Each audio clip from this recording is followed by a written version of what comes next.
Stories help us to understand the world around us. They allow us to laugh, they allow us to cry, they give us the ability to feel and provide us with an outlet to heal. Join me as I get to know some of the amazing people behind the stories that we read in order to truly discover the story that has been hidden within each of us. My name is Bree Smith, and this is the Author Push Talk Show.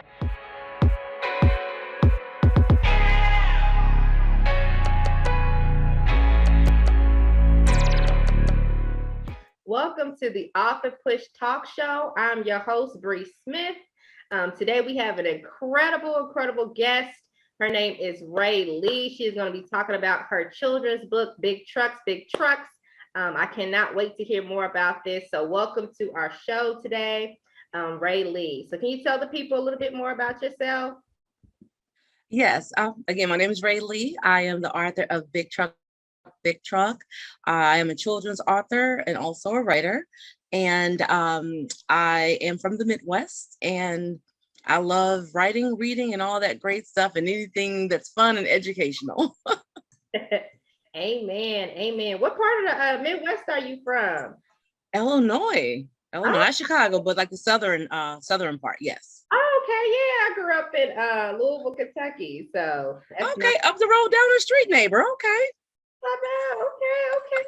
Okay. I live out here on the East Coast now, but yes, still feel like I'm more Midwestern than Southern. Everybody's like, oh, Kentucky South. I'm like, I live right across from Indiana, so I consider myself Midwest. Because we know those Southern Kentucky folk are a little different. So way different. Yes. Well, I also know that you are a counselor too. So yes. Do you do children? Do you specialize in children counseling, or do you do like more adult counseling? More adult counseling. I love working with children. I have done counseling with children, but I know that my specialty is more with adults. And I'll say that I'm really good with children, but that is a population where you can't just save all those kids and take them home with you. So, I have to be mindful of, making sure I have boundaries there when it comes to that, because some of the things the children are going through in their homes or in foster care or something like that, it's a lot to take in, and you don't want them to leave because you don't know sometimes they're going to be safe, So I realize that that's probably not my area. Right. And it's so funny you say that, because I know this is so funny how the Lord brings everything back full circle. But when I first went to college in undergrad, I actually got my degree in psychology. And sitting there saying, at that time, I was like, do I continue on? Do I continue doing psychology? Do I go on social work? And then I sat there and said, you know what? I don't want to take these people's problems home with me. Said I don't want that, because I feel it's going to be a burden, right? So anyways, long and behold, I ended up working my way up the corporate ladder. And, at that point, I don't feel fulfilled. I feel burnt out. And I realized I'm really like counseling my employees. I'm not at that point really. I'm leading them, but I have to counsel them. And I'm like, I might as well just kind of switch and start using my degree. And so after that, after I came out of the corporate field, I actually went into therapeutic day treatment counseling in the school system. Now, mind you, I never wanted to work with kids. I did not, because of my own trauma growing up. But I was just like, man, look, I can do adults. I ain't trying to handle these kids. And then this in the middle school. But what I found was I loved it. I loved work. Wow. But like you said, I felt like there was a lot of issues that I saw that the school system wasn't providing, even within our own services, that we were not providing for those children. And me being me, trying to be like superhero, I'm trying to take on all these issues, and I'm like, sis, these ain't your kids. First and foremost, these ain't your kids. That's true. You know what I mean? And secondly, you can't do that by yourself. Like that's still the responsibility of the parent. That's still the responsibility of the school. You know what I mean? And so that did start to take a toll on me. But I do realize that a lot of that stemmed from childhood and dealing with a lot of trauma for myself, right? Because I was abused growing up. By my father, and just growing up in that abusive household, seeing my mom being abused, seeing my, being abused myself, you know what I mean? Like that took a toll on me. And even like the, how I saw the world, right? Yeah. Really took a toll on me.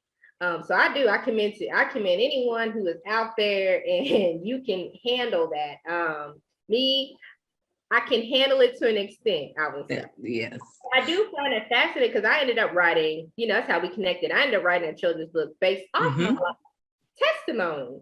You know what I mean? Based off what happened to me as a child. And then you wrote this children's book. So what inspired you to write a children's book instead of like, maybe writing like a regular novel or a memoir? Which is weird. And I'm going to say this because, for years, I've always written like adult content, whether it's short stories, a little bit of a novel here and there. And I never published anything. And so I wrote my first children's book, I think in 2009. I just typed it up, put it away, nothing fancy. It was cute story. Then after a while, I'll still write other things. And then the children books, they start flowing a lot more. And I don't know if that was God saying, oh no, you're going to write something. You're going to put out something. And everything I would write, via, whether it's inspirational things or anything, I would put it away. But the children book, this is what came first. And I don't know if I wasn't just being obedient or what. I just wasn't really sure about if writing was really going to pay off, I think that's what it was, Right. So can you tell us a little bit more about Big Trucks? Yes. So Big Truck, actually, this is so random. This is why I know it's random. I was in a car with my daughter in May of 2020, and I saw this semi truck going through the intersection. And the truck, I said, Big Truck, where are you going? My daughter repeated after me and said, Big Truck, where are you going? And so I asked him, do you know where do you think he's going? What do you think's in his truck?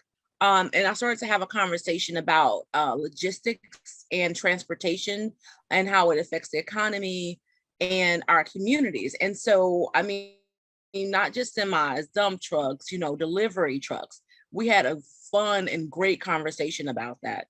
And I talked to her about this, and I figured like other kids may want to know about this as well, but I didn't want to bog them down with logistics and all that great stuff, but I wanted them to know about it, but in a fun way, and get them to start thinking about when they're at the store, when they go to the store, when they see a truck, whether it's a fire truck, anything, like what's happening with this truck? How is it serving us in the community? That. Yes, I love that. So with your book, I know you've been doing a lot of stuff with schools, but you know what I just thought about? Have you did anything? I don't know. Somehow I was thinking like connecting that with like economics or economy. Not yet, but I think that's a good area as well. I haven't yet, so that's a good idea, Bree. Thank you for that. For real, like that just came to me because I was like, that'd be kind of something cool to like go into a social studies class and maybe kind of create like some type of workshop or something where like the kids can really do something with that. I think that'd be excellent. I mean, I don't know, it just came to me. I'd be flowing sometimes, but yeah, I didn't show the book, but I just want to show it because it's so colorful. Like it's an amazing book. And it's actually a dump truck on the front of it. It's not a semi, because this character pretty much brought it to life, I think, Yeah. And Calvin Reynolds did the illustration. Okay, yes. So what inspired you to be a writer? You said you've always loved writing and things like that. So is that just like a hobby or a passion of yours? Honestly, I think it's a quiet passion. It's one of those things that you can do, but you think that you're better at other things. Hence me pursuing other areas as far as like counseling. And it's weird, Bree, that you said about I was actually a business major. Oh, wow. So I was not even listen, I'm with you with the mental health, not mental health, but like people's problems, right? And so, but I switched over from business to psychology, and I was almost done with my business degree, but I really like psychology. And so I pursued all those other interests, and I still would write, but I would just tuck it away. I would send out like these inspirational messages every morning to my family and friends and things like that. And I'll give them, they'll come back and say, so one of my friends always said, like, so you don't want your own like Hallmark cards or something like that? You don't want to do anything with this? I'm like, yeah, eventually I'm going to, but I was just pursuing everything else. Right, right. I understand that. So have you Yeah. thought about writing like any books, like memoirs or just like any books for adults or anything? Or are you just gonna stick with the children's thing? Um, Honestly, I have one novel in my mind. Like it's not done, but it's there. I have it, but I do have a couple novels that I've actually started and I haven't finished. And so I think eventually I will publish those. I do have a compilation of short stories, and maybe some of them I can branch them off and maybe make them novels as well. Okay, that'll be Yeah. cool. So are you thinking like you like more like fiction than nonfiction writing? Yeah, I like more fiction. I do. That way, you can do a little bit more, I feel like, with the characters. You know what I mean? Nonfiction, and it's the truth is the truth, So, but I definitely love fiction. I love, and I read everything, just about everything. Not so much romance, but I would say that fiction, I would probably write something more fiction wise. Okay, okay. Yeah, I definitely understand that. Me, I want to do both. I want to write more fiction. There's still a couple Okay. within my children's book series I know I have to work on. But I also want to work on my memoir. And like I said, there's a couple other books I know God has graced me to write. And so I'm like, I love to write. Like that's just my passion. I love writing, but I also love to read. Like I'm a huge Yes. reader. Of course, growing up it was more fiction, but as I got older, I love like I'm reading all kind of books. Like I like, mainly a lot of like self-help books, Yes. a lot of books on faith, books on business, leadership, so just stuff that just like truly to help me to grow as a person. So do you read a lot of books too? I do. Actually, I did get your children's book. I didn't post it yet, but I do have that. I read a lot. And many of the ones that you actually named, devotionals, faith-based, I read. I like mystery. I like mystery. I like a little bit of drama. I like that suspense. Love those. And then of course I do like a little bit of the sci-fi stuff as well. So I have a variety of things that I read, and of course, poetry I love. And so yeah, I love just about all books. I'm not a romance buff. It loses me. It loses me because I can't conceptualize what's happening in a lot of the scenes, and it seems so cheesy. So I just don't like it.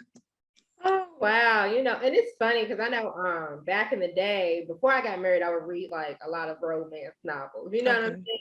But Yeah. I feel like romance novels do get you caught up because you'll be sitting there having this ideology of who your person's supposed to be.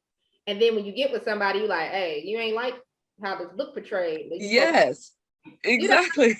and so I feel like they set us up for unrealistic expectations, Yeah. but I'll read. I mean, I ain't gonna lie, I do love a lot of rom-com movies. So Hmm. romance comedy movies. So I do Right. that. But I'll read it on occasion if it's something good. It has right. It has to be something good, but I think that I realize how much it has affected me not liking it, because even in an action movie and they have a love story, and I'm like, I'll fast forward. I'm like, okay, what are we doing?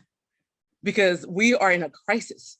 We should not be kissing right now. You know what I mean? That's my mindset.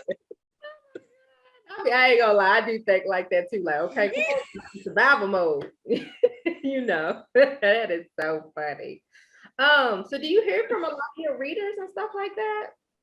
I do. I have actually I got a text yesterday regarding a teacher, my sister who lives in Savannah. Her neighbor's a teacher, and so she took the book to her class, she read it, and the parents sent her pictures and said, please get this to the author. And they were like, we love your book. It's amazing. I have people just all over reaching out saying this is an amazing book.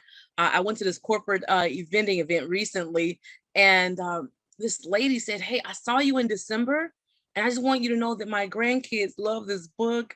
And they have a drawing. She sent me an email, and he drew a picture of Big Truck, and I posted it on social media. And I happened to see her that same day, and I showed it to her, and we took a picture together. Excuse me, so she can show her grandson, "Hey, I told you I really know this author. I met her, you know." So yeah, I've been getting a lot of response saying that it's fun, it's educational, and kids are excited to hear about Big Truck, Big Truck. Yes. Man, I love that, sis. Listen, I really do, girl. You need to make something like a workshop, family workshop or something with that. I Something. think something dope because I think the kids will love that, especially if you get all the little toys, you know how them boys are, get all the trucks and vehicles, Yes. like, yes, you know. So that's Yes, I dope. agree. I love that. I love that. So what do you like about being a children's book author? I like it. I like, excuse me, I like being a children's book author because it helps you stay youthful, right?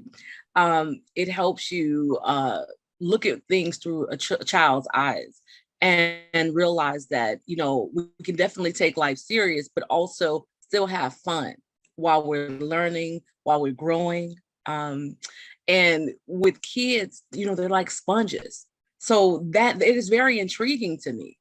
So I am always just in awe of children and watching them and seeing them develop. You know, it's just such a beautiful thing. And so I think that there's always a lot of material there to write with. Amen. Amen. I love that. I love that. Yeah, I love Yes. being I don't just like to call myself a children's book writer, but because that's like my first books that I've written. Yeah, I love writing children's books. For that very reason alone too. And especially when you start to go to the different trade shows and the book tours and you meet the kids and they Yes. are like interacting with you and they're interacting with the book. You know, I love it. And just Yes. families come together. I absolutely love that. I agree. I agree. So as a child, what did you want to do when you grew up? So I would say that I don't know. I take it back. I do know. So I wanted to be a lawyer or a coroner. I know that's so random. So I love science and math growing up, but I also love reading and I love words and the way that they tie together and how they can help develop a wonderful story. But I honestly probably would have gone to law school. Yeah. Yeah. Okay. Okay. I could see you being a lawyer too. For sure. For sure. Yeah. I don't. As a child, I wanted to be so many things. I don't think I was ever consistent. That's my mom. She was like, "Hey, you jump around from thing to thing." She'd be like, I'm gonna play this flute. Play the flute. I don't know that. I'm gonna do the violin. I'm telling you, it just Oh kept. wow. But I appreciate that because I feel like I'm a little bit of a jack of all trades. I will say the That's thing good. stuck with me consistently was definitely doing stuff in ministry and then definitely doing business and writing. Okay. I will say, and which is Those what I are your areas. Okay. yeah, and so I definitely do appreciate that. Love that. Yes, I do. Okay, girl. Well, is there anybody you would like to shout out or anything like that? I would say my daughter. She's amazing, amazing, amazing. She's absolutely an inspiration to me. Just to not only continue to pave the way for her, as many people have done for you and myself. She's always my cheerleader. She's always encouraging me, and she's probably the first person that made me introduce myself as a writer, as Oh, an author. I'm serious. Well, as an author, I should say. I remember we were somewhere, and I was like, "Oh yeah, you know, my name's Rae," and she was just like, and they were asking me what did I do, and I was telling them about counseling, right? And she's like, "Oh no, she's an author. No, no, she's an author. Her name wow. is Rae Lee. Her book is Big Truck, Big Truck, and she writes great stuff. And like this is I'm like she's 8. Yes. Go, mama. Yes. I love it. I love Yes. it. I'm telling you, at that age, it's like you got so much empowerment and power. You like, look, no, like I'll Yes. tell you. And I love it. And I just wish as adults we still kept that same energy, right? And that same belief. Yes. And I know it's because, as you get older, you realize what life is and you go through trials and tribulations. But it's just like to keep that childlike wonder and excitement. Yes. I love that. I do. So where can everybody get your book? Yes, you can get Big Truck on Amazon, Barnes and Noble, and Books a Million. Yep. Yes, yes. Well, thank you so much for coming on today, Rae. I appreciate it, girl. And you are always welcome back in the future for any other projects that you are doing. So thank you so much. Thanks, Bree. It's always great to see you, and we'll talk soon. Yes, Thanks for having me. yes, no problem. Well, thank you guys for watching the Author Push Talk Show today. It's been a great, amazing day. Please connect with me. I would love to hear any testimonies that you guys have, or if there's any authors out there that is interested in being on the show, please connect with me. You can do so at my email address, which is breesmithglobal@gmail.com. Please feel free to look me up on IG. It is Bree Smith Official. And also, please feel free to look me up on my Facebook page, Author Push Media Services. So you can look that up as well. So once again, thank you so much for watching. And until next time, I will see you guys later. Bye. Bye.